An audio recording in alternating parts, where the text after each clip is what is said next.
Hey everybody, my name's Gary and welcome to the first ever episode of the Vesey Total Grassroots Football Podcast, brought to you by VO.co.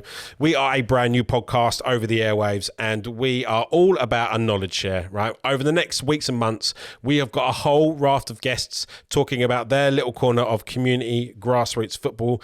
And today's episode is all about how to support your community with football.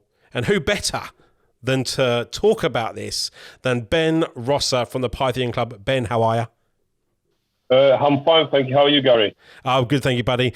So we're just going to jump straight into it, right? We've got so much to talk about. So, Ben Rosser, who are you? What do you do? Give me the skinny. Yeah, the skinny is, first and foremost, congratulations on the podcast. Thank you very much. And truly honoured to be one of your first guests on here, and hopefully it lives up to everything. But no, my name is Ben. I've lived quite an interesting life. Grew up in London. I was born on the 1st of January 1980. So that tells you how old I am straight away. But yeah, yeah, same as me. Brilliant. That's me. Stayed in London till I was about 13. I enjoyed it, inner city London. Raised by my single mum at the time. Getting into a bit of mischief.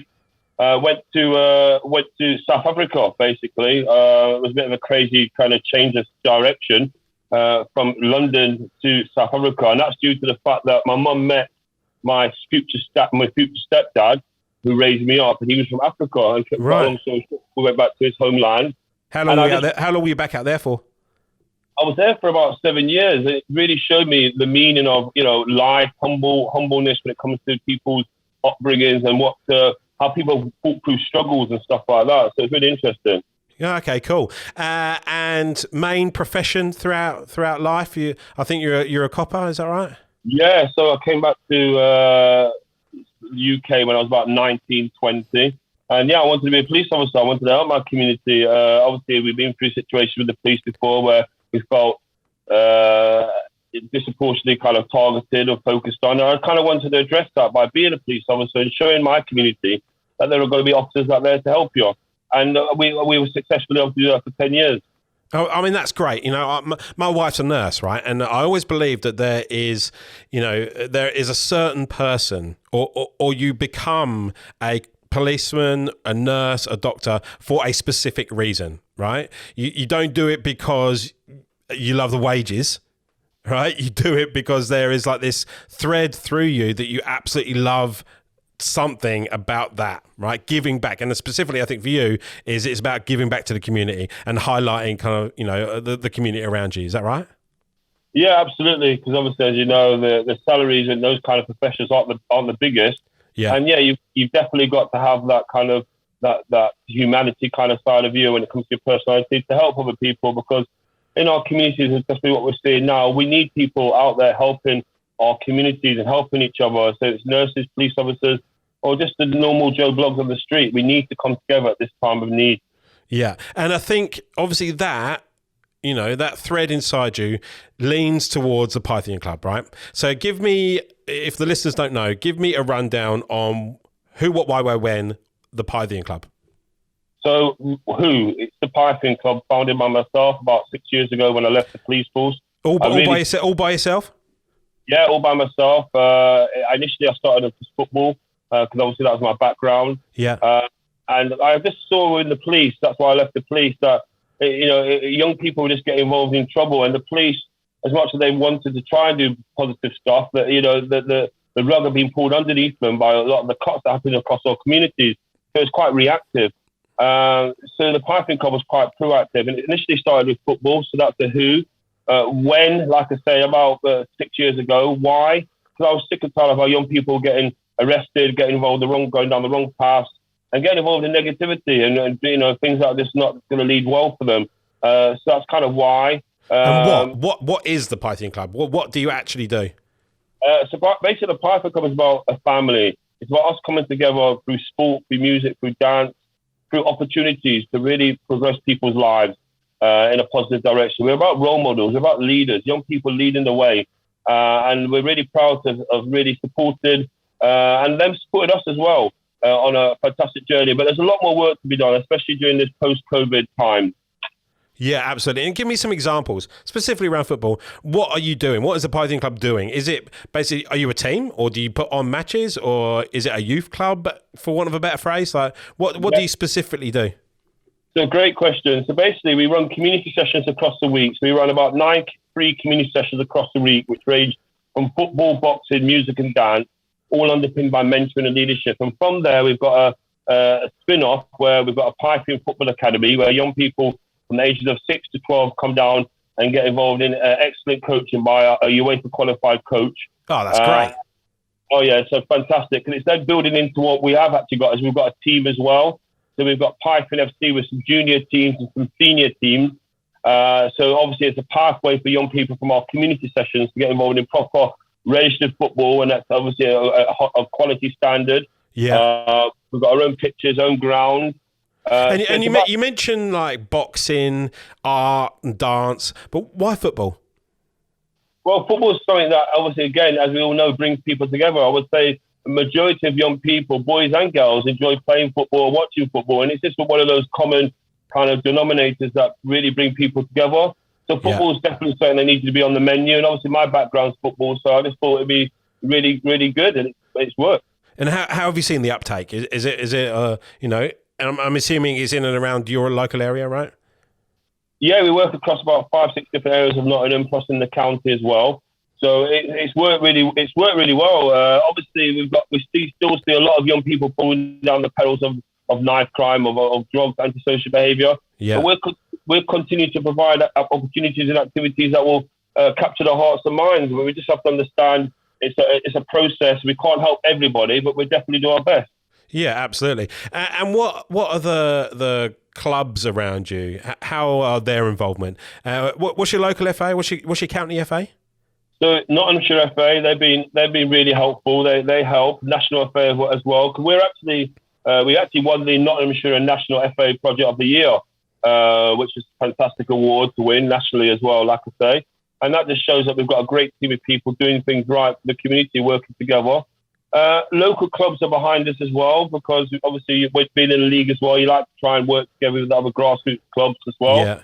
I mean, we work with Kick It Out and other kind of organisations as well to really focus on other issues, like away from kind of football playing, but things that affect football, as we've seen recently. Yeah, absolutely. And so let's talk about like knowledge share, right? We here at the Vesey Total Grassroots Football Podcast, we want to help the community, right? We want to help everybody in Grassroots. And like I said, we've got a whole bunch of guests over the next weeks and months to be able to talk about their little corner, right? So what have been the learnings? Actually, let's start at the beginning. How do you start something like this, right? Do you need to have some sort of qualification? Are there like checks you need to do? Like, you know, let's talk about the logistics side of it first, and then we'll go into kind of like the why, like the emotive side of it as to what it does to the community. But like, how do you start this kind of club or, you know, inner circle community? Well, obviously, the first thing is how you would start is obviously with your own inner passion. You have to have that passion to this, like you said, we said at the beginning of the podcast. Absolutely nailed it. You're totally right there. You can't just go out and do it because you want to tick a box. You've got to love it. You've got to absolutely love it, right? You absolutely want to give back to the community.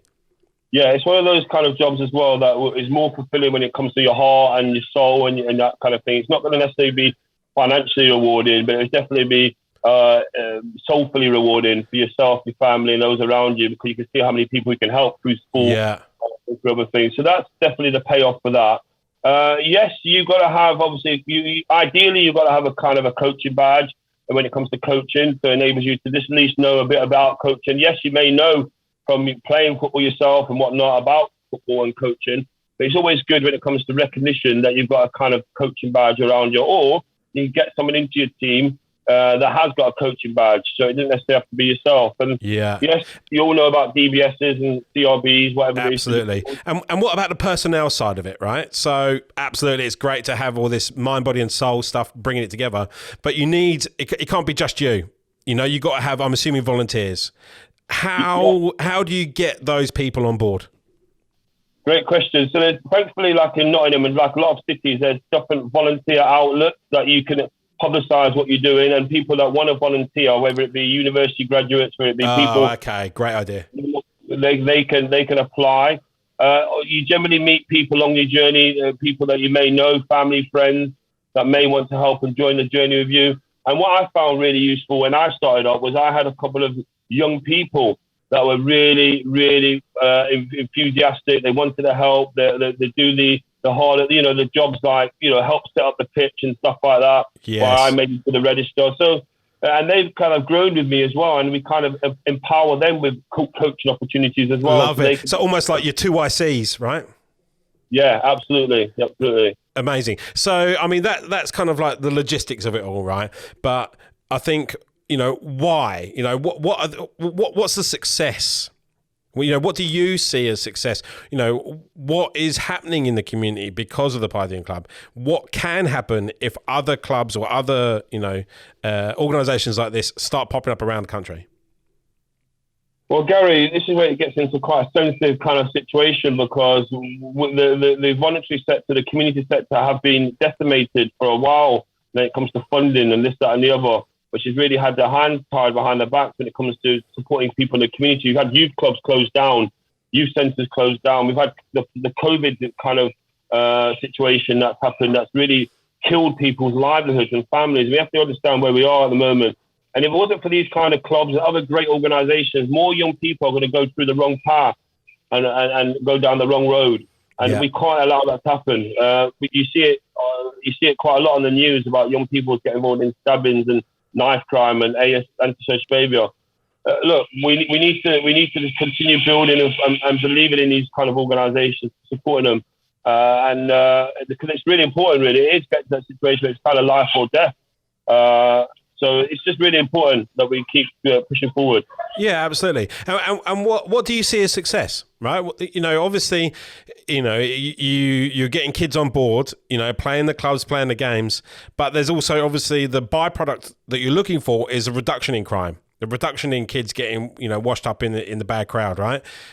Is that what you see as success? Or, in fact, how do you measure that? How do you, let's say you got funding or you had, people that are investing in this club, for example. How do you report back to, quote unquote, the investors and say it is working?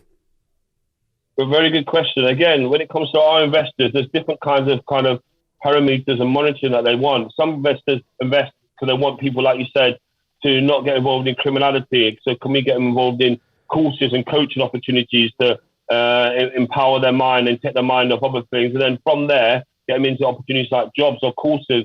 So that's measurable success that we need to report to. Some just want people to be active because there's a lot of people that are just inactive. They just stay at home. They've got nothing to do. Yeah, and it's just kicking around the estate. Yeah. And sometimes not even that. They're just sat in their Xbox and not getting out. We need to kind of get those people out. So that's again another kind of thing that we get spot marks on.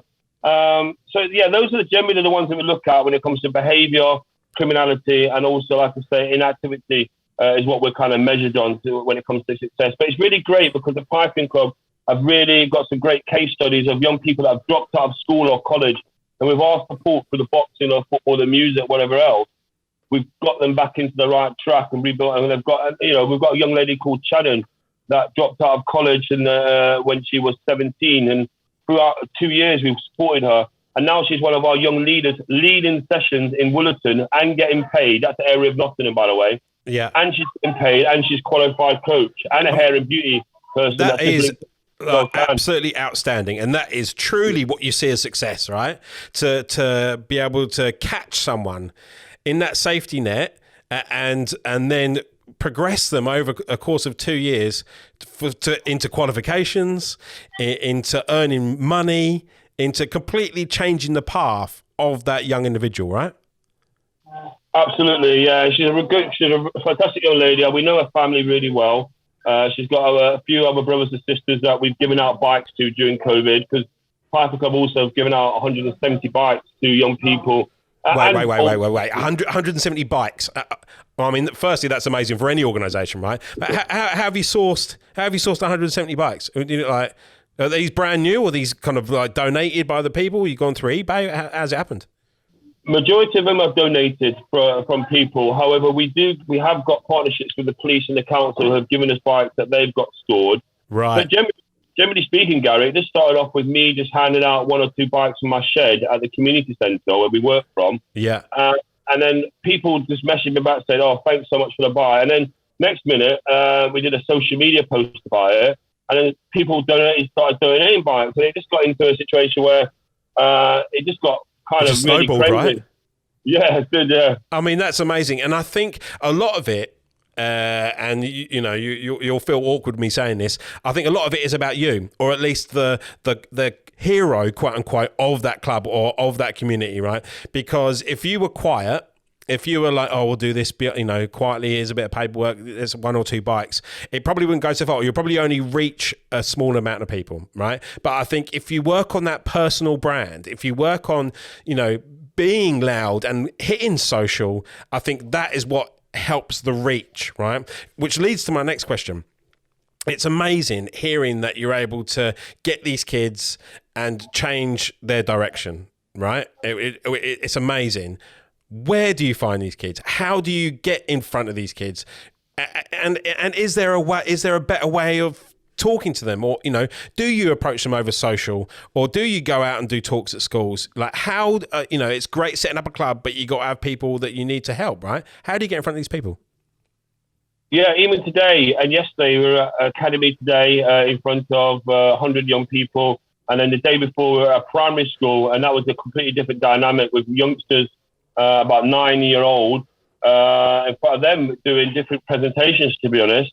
Our main bread and butter, though, Gary, is getting out in the street, outreach work. It's maybe here people call it, or street work, physically on the beat.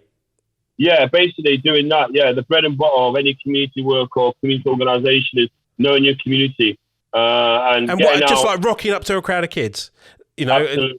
Really. And I guess obviously a skill in yours being an ex-police officer, you're able to have that, educated communication strategy to go up to a group of kids, right? I'm not going to say you recommend go up to any old group of kids, but there's obviously a better way of doing it, or a good, and it's also probably you want to say to the people that are looking to start these kind of clubs, don't be disheartened, because you're probably not going to get these kids on board day one, right?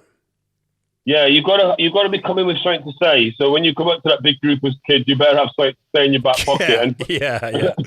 And thankfully, we've got football, boxing, music opportunities. The majority of them are free of charge. We believe in you. We're back you. We're a Pythian family here. This is what you're going to be walking into if you join us. Yeah, we're not going to let you down. We want to inspire you. We want you to lead a great life. We want you to have a great family. And we believe in you. And these young people would never hear those kind of words. And we do. We truly do. If you want to join us, we believe in you. We're back you. And that's what we come up with when we go up to this big groups of people. And being ex-copper, you kind of think, oh man, how are people not going to listen to you? But it's kind of given me, when I was a copper, I treated people with respect. And people remember that now that I'm not a copper. They remember how I treated them. And they and they can see what we're doing as well. They can see that we're the real deal, that we really are helping people and giving things away for free. Because people are like, hey, authenticity, trust, all of that stuff, right? And I think, how long you say you've been doing it? 9 years, 6 years?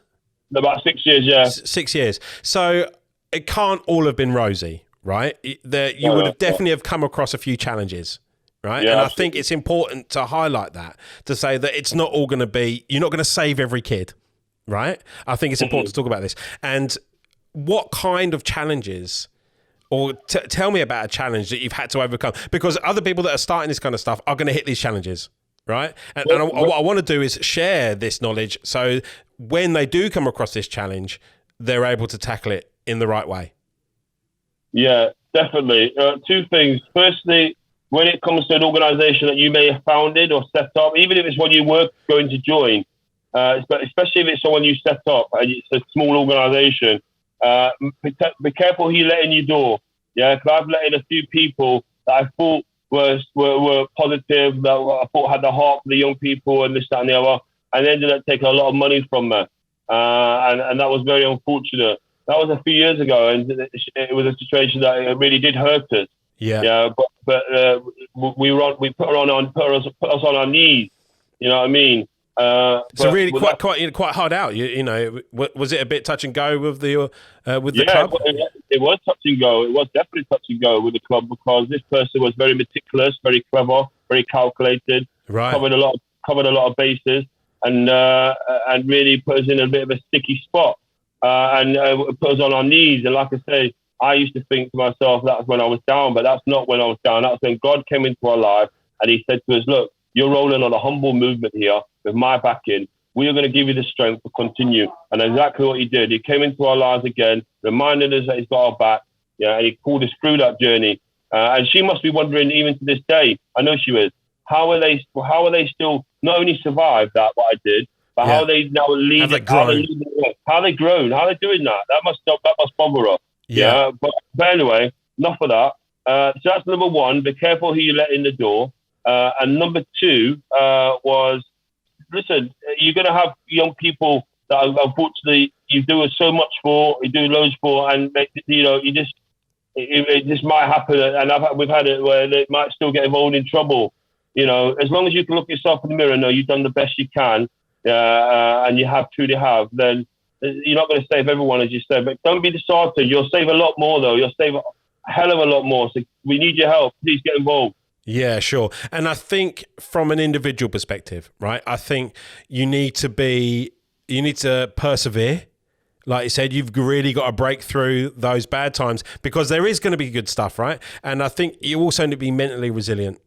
Right, you've really got it's tough, right? It's not easy. It's not like just coaching kids. You're actually making a difference in the community. You're not just out there to score goals, right? So I think you need to be mentally resilient to help get through the peaks and troughs. Yeah, you've got it. Oh yeah, 100%. Especially this day and age now, where young people will test you. They've been let down, left, right, and centre. You come up to them and try and offer them something. They're gonna. They might laugh, they might joke in your face, they might just ignore you. And you just got to be resilient to not give up, because that's just a defense mechanism.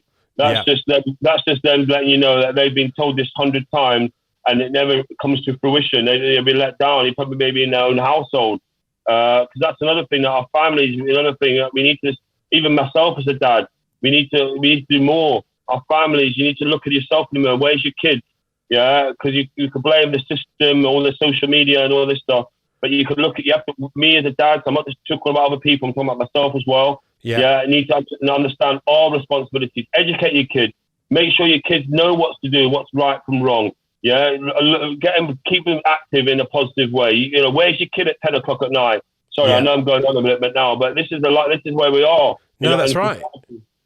Yeah, I honestly, I love it. Ben from the Pythian Club, it's been amazing. For the first episode, it's been great, right? If people are listening, if there are kids listening, right, and if there are people out there that want to start their own version of the Pythian Club, how can they get involved? Who can they talk to? What's the web address, Insta? Give me all those contact details.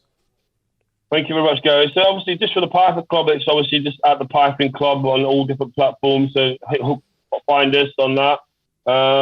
But most importantly, if you want to set your own thing up, just listen, like you say, persevere, don't give up.